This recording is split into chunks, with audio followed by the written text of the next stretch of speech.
How's it going, everyone? It is Friday, July 26th, 2024. Let's get into the picks from yesterday's video.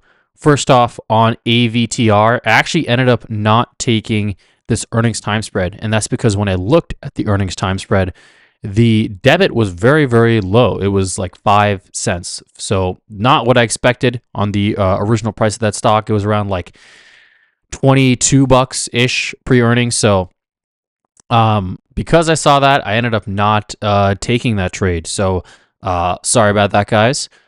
Usually, I mean, this is probably the first time I've ever seen that for earnings time spreads, and I've been pretty much doing them for about 2 years now. So first time I've seen that, very odd. But that ended up being a no trade, and the reason is like, look, if you have a 5 cent debit, right, like it's got to move a penny for me to be something meaningfully good here.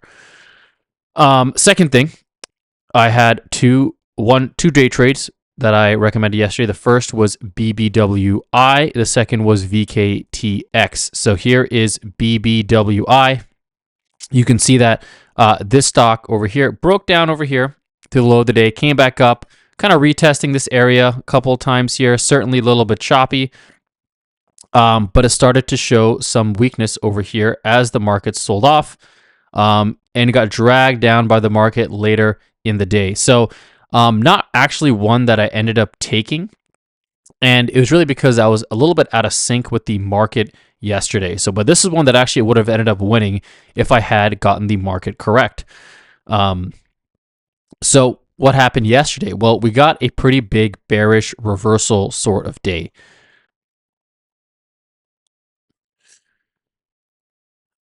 So we had a bearish reversal day yesterday. Pause the video quickly there. Had to manage a trade.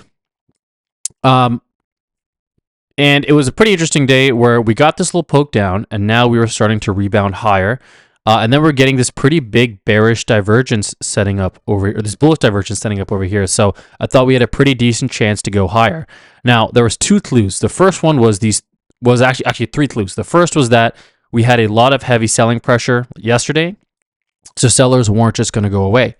We had some room until the high of yesterday, which was coming into play over here. And we needed to see if sellers would defend that level or if they would come in a little bit sooner. And they ended up coming in a little bit sooner. So the first clue was the context yesterday. The second clue was that we got these 3 stacked red candles on rising R volume off the high of the day. That's pretty big, right? We didn't get a wimpy move down. We got a pretty nice round of selling here. And then on this bullish cycle, we tried to see a market rally, and we got these high volume, light, small candles. So what does that mean? Well, if bulls were really, really strong, you can see how we tested this prior high and it's acting as a support level. If bulls were really strong, we would have got 3 stacked green candles, back, gobbled this back up to the high of the day very quickly, probably in about 20 to 30 minutes. Instead, for the next 20 to 30 minutes, we just ended up compressing near the low of the day. We tried to get something up, smack down, hugging this 8 EMA, and then we started to get a breakdown here. So this bearish divergence was very, very powerful. So those are the 3 clues that told us that we were going to go lower. So if you saw those clues and you got in around 2, right, you could have taken some nice profits on this stock at 2. It was right at its low of the day. It was ready to go. So you knew on that move that, hey, look, if this can break through the low of the day, we get some nice selling pressure, we can get some very nice profits on this stock. So that's how I would have played it. But the fact that I didn't end up taking the trade means that I can't quite recommend. I can't quite count that as a win. That's just sort of a learning experience on my end. All right. VKTX was a nice mover yesterday. Super heavy volume, grinded up higher. And I took the trade right here. And I played this a little bit more interesting, but I took the trade right here, 12:30. And I was expecting a new high at this point. I was still bullish on the market. We had this bearish divergence. Then the market pulled back, the stock pulled back, and then it started to find some support over here, especially earlier in the day. and it found the support while the market was rallying lower. So that told me that this 200-day SMA is holding up as support. So I added to the position a little bit here. I added about a half size at 210. So my average price, it started originally at about 69. I added around here at 66.57 half size. So I averaged that to about 68 bucks. And then today, the market sold off towards the end of the day, but I still felt that this stock was pretty strong. So this was the case where I actually held it overnight and I managed to scratch out of the trade in the morning. I had a chance to take profit and missed my profit target by about 20 cents in the morning. So I figured I'm just going to scratch it and I can always re-enter this trade as I see fit. So those are the two trades. VKTX was a scratch here. We are still in JMIA. Still like this stock. Very strong D1 chart. It is kind of just compressing, and it is holding these gains here for the past couple of, oops, let's just take this guy out here. Kind of holding this compression range right here. So we want to see this level be preserved, and we also want to see, there we go. We also want to see this level preserved here. But it's been holding the gains pretty well. I think with any sort of market tailwind, we could get that next leg higher. I am pretty cautious about this double top, though. There was some selling on the 23rd, and I believe the 23rd was a day where, let's see what the market did. Yeah, it wasn't a very bearish day on the market. So there are sellers over here. We are holding this level, and the market has been inching lower. So I just want to see this stock kind of get a little bit more of a foothold. Or sorry, it does have a foothold. I want to see it kind of get a next kind of crack up higher and really respond to the market. If it doesn't do that, then I'm going to exit this trade. So let's take a look at what's happening on the market on a longer term time frame. We have a nice little technical breakdown through the AV key, through a upward sloping trend line, broke through the 50-day SMA, tested the gap, and we're just kind of testing this level at the 50 SMA over here. Now we got some sell off. We had some weakness from tech. Certainly, this is a 100-point S&P move in a day. Certainly should be respected. We got heavy volume here as well. What does this all mean? Well, we know that bull markets are going to die hard. We know we're going to get a bounce. I'm still expecting a bounce into mega cap tech earnings. I don't know how strong the bounce will be. I don't know how long the bounce will be, but I am expecting some sort of a bounce. So we have JMI as one swing. We may look at one or two other swings for next week potentially. And that's been my market bias on a longer term time frame, but I'm still more cautious, right? Because if this bounce is very strong, we get back to the all-time high pretty quickly. I can feel pretty comfortable on the bullish side. If it's kind of wimpy and we get a double top, I might be comfortable taking some swing shorts on the short side and really kind of sticking with them. So that's what I'm watching for. I have this downward sloping trend line breach, so if we get that technical confirmation, we might get a nice little swing position, potentially even on SPY. So that is the longer term market bias. A lot of news coming out next week, and then we're going to be in for a bit of a dead month. Looking at the shorter term time frame here, what the heck's going on? Well, zooming out first all the way back to the 16th gap down, move down a little bit lower. We've got a wimpy bounce. Then we have news, big drop, and then follow through selling. Yesterday was an interesting day because buyers responded pretty strongly. And this was a pretty tall bounce, all things considered, right? I wasn't sure if this was the first stages of the reversal or not. And then we got the smackdown to test the low of the day, but we did form a bit of a lower high here. Today we gapped up, and now we're just kind of compressing in this range. So I think this is the first signs of buying, in my opinion, the first signs of stalling. We know that asset managers aren't just going to throw in the towel. They are going to have some sort of rebound. And I think we're starting to see the first stages of that. So what does this mean on an intraday basis or a swing trading basis? So on a swing basis, I am looking for perhaps one or two really nice swing longs here that have been ignoring the market completely.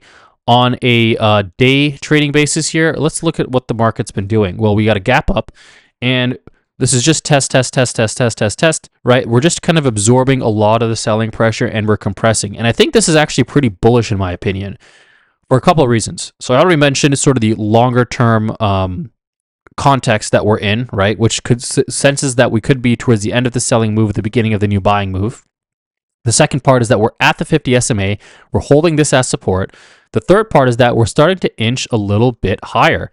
We're starting to inch a little bit higher, and the market is getting a little bit of takeoff here. We're getting some volume coming in, and both of these cycles have been denied. So, right, this is a benign bear cycle.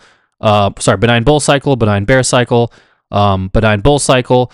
Is this going to be a divergent bear cycle? One of these is going to produce, and we're probably going to get some sort of late day move. We just have to see which side that it's going to be.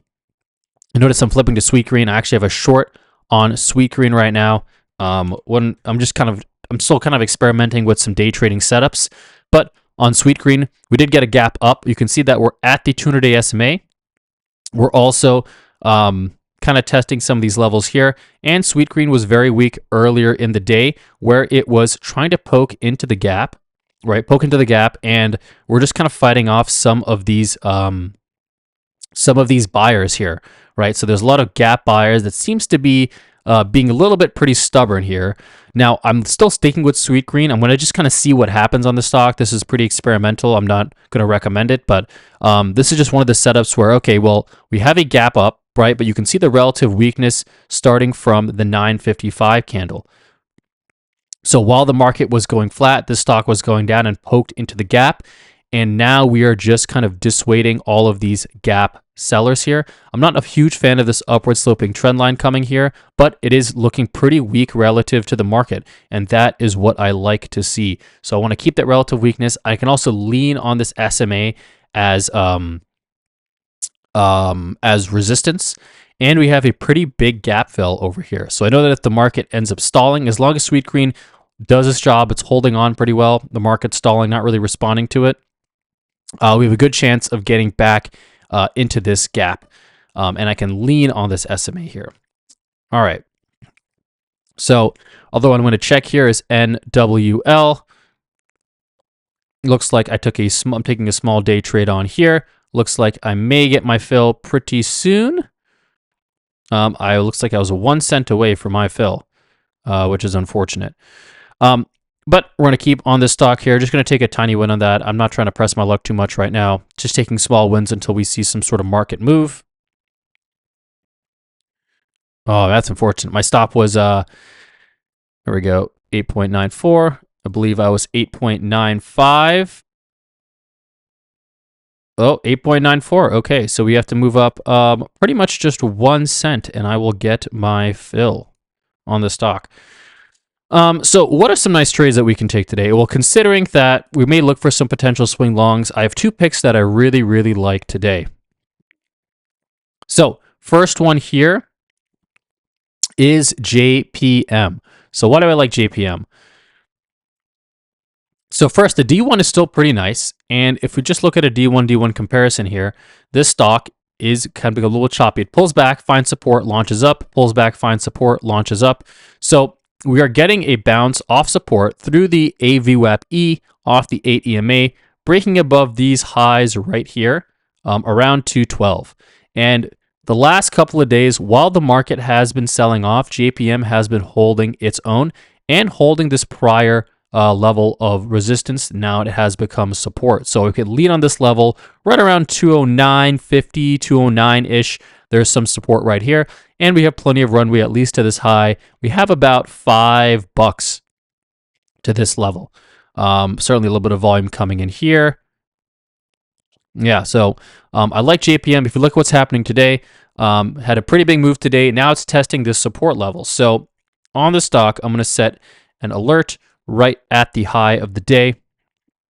If the stock can break through, then I will probably enter this as a swing. So that's my first pick. I love this pullback on the stock. There's relative strength pullback, and that's the type of setup that I'm going to go for. Fan favorite VKTX also looks excellent. Now you might say, well, hold on. We just scratched this stock. Why are we going to get back into it? Well, let's see what's going on this daily chart. We have a huge breakout right? We're trying to breaking through this long downward sloping trend line, right? So we have a huge breakout here, heavy volume, holding the 200-day SMA. And after this move, where it's digesting some of the gains, this is what the stock did while the market was selling off. Huge level of relative strength, right? Now, we want to see this clear this level over here and get kind of through this breakout. We're still shaking off a lot of the sellers because we had a huge move earlier from 50. So we have to shake out some of these sellers. Once we kind of exhaust this supply, we're going to get a pretty big leg up. So I like VKTX quite a bit. That's my other really high pick of the day. The final one I like a lot is ASTS. This is a beautiful daily chart. I'm in a half position on this right now. The stock has been grinding higher. And again, let's zoom out on just the M30 chart here. We can see the price action pattern. So boom, boom, boom, boom, boom, stack green candles on heavy volume, compressed while the market was moving down. Now it is continuing up higher. So I love what I'm seeing in the stock. I have a half position on. I'm going to enter the full position closer to the end of day. I just want to see what's going on in the stock, right? I just want to make sure it doesn't end up as a bearish candle here. So that's why I'm being very careful. But this has really strong trend strength, really heavy volume, beautiful price action. We got some time until earnings, so I wouldn't mind swinging this until earnings. One thing you can do to check if this stock does rally into earnings is I'm just going to set a couple of basic parameters here just to filter out some stocks. Okay. And then let's just do pre-earnings bull, and it has earnings not in 2 weeks. So let's see if it comes up here. Okay, it should have come up in here. It did not.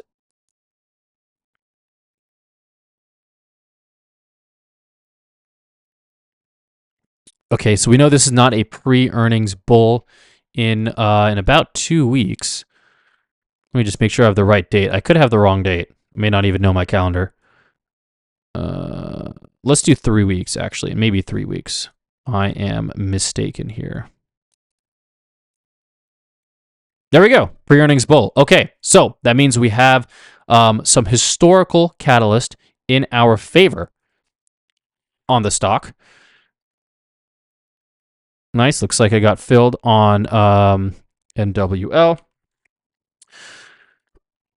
Sweet green is looking good. All right, so we have a pretty big catalyst in the stock. It's going to rally into earnings, and this may have the capacity just to withstand some of those mega cap tech earnings. And here's I'm going to zoom out a little bit to the monthly chart here. It's made a pretty big move in these last couple of months. Looks like that is the IPO back in January 2022. Massive breakdown over here. I don't really use the monthly chart, but I just want to see, like, really if there's anything major on the long term here. The one thing I'd be wary of, and I'm going to draw this right here, I like to just keep an eye out on these all-time highs, and it's really nice to draw these on. That's really the main benefit on the monthly chart, these all-time highs. So I know that, right, high of 25.37. So if we get close to there, I might want to take some profits because we could see some selling on this stock. But, who knows? Who knows? All right, so if I have to give a pick, I'm going to give 2 picks here. Now, if the market can hold above the 50 SMA today, and if it can make a new high of the day, then I am going to give 2 picks. So we're going to go with ASTS as a swing long, provided that it can also hold these gains and it doesn't become a bullish hammer. And then we're also going to do JPM as a swing long, same conditions on JPM. I want to see this stock hold and close above this level here. If it can't close above this level, then I'm not very interested in taking the stock. Looks like my OSP just crashed, but those are our 2 picks for today. So I hope that was helpful, everyone. Thank you for watching, and we're going to take a look at how these picks did in next week's video.